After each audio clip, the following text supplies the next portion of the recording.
pinapangarap namin sa buhay magkaroon ng sariling sasakyan dahil po sa Sinner Greens International. Just take 7 months. We earned millions kaya ito. Bumili kami ng sasakyan. Cash.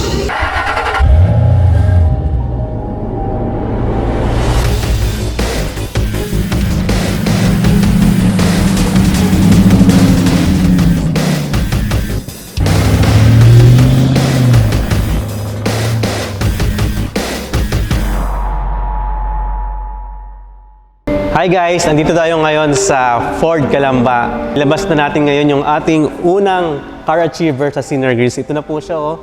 Totoong-totoo na pala ito, no? In just, I think, 7 months, no, nung aming journey sa Sinner Greens, ito na po siya, oh. Yes! Wow! Ito na pala yung sasakyan talaga. Totoong-totoo talaga. Minsan parang nananaginip lang. Totoong-totoo. Yung parang akala mo hindi totoo, pero totoo pala, no? Kapag talaga tinarabaho mo, ito yung magiging resulta, no? Ang kagandahan nito, tinan mo yung Ford, dahil meron siyang apps na pwede mo siyang buksan through your phone. Click mo lang to. Oh, wala pang 30 seconds eh. I think that's 10 seconds lang, depende sa signal, no? Iba siya sa sedan. Parang feeling ko boss na boss ka dito. Iba eh. Para mas na-feel kong master na master talaga ako eh. You know, nagsi-charge siya, oh. Wireless. Android, Apple, pwede siya, oh. Hindi mo na kailangan mag-cordon, no? Doon, no? Kakatuwa, ah.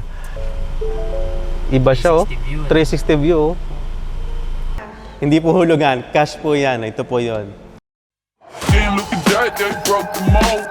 Give you some more, make it overdose. Damn, look at that, they broke the mold. Give you some more, make it overdose. Damn, look at that, they broke the mold. Thank you, Sinner Greens International, for my wife back.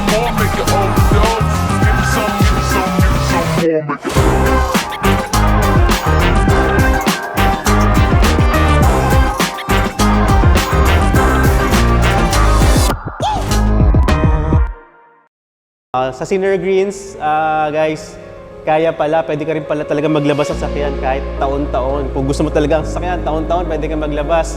Depende kung gaano mo tatrabahuin ng Sinner Greens. So, katulad mo namin ni Mrs., tinarabaho pa namin ng 7 months. Ito na po siya. Ito, Mami, wild truck. Ito naman, kahit kami, hindi namin alam yung nilalabas namin sa sasakyan. Basta, ang gusto namin, maglabas kami ng pick-up kasi gamitin sa negosyo, lagay doon ng Sinner Greens, lagay sa likod, pa magdi-deliver. Gusto po namin magpasalamat unang-una sa Diyos, sa kay Heavenly Father, nagbigay sa atin ng talento, ng wisdom. Pangalawa sa kumpanya, kay Chairman Charles, isa sa mga mentor natin, kina Ma'am Christy Langgurayan. Siyempre sa Sinner Greens mismo, sa products, kami po ay bilang distributor, product-based po kami, doon po kami talaga nakafocus. Marami kaming kinita sa direct selling, sa pagbebenta po ng products. Ito na po siya, ito yung bunga ng pag-direct selling namin. Kahit pala sa pagbebenta-benta, pwede ka talagang pamita ng millions in just 7 months. In Sinner Greens, you can live long, abundantly.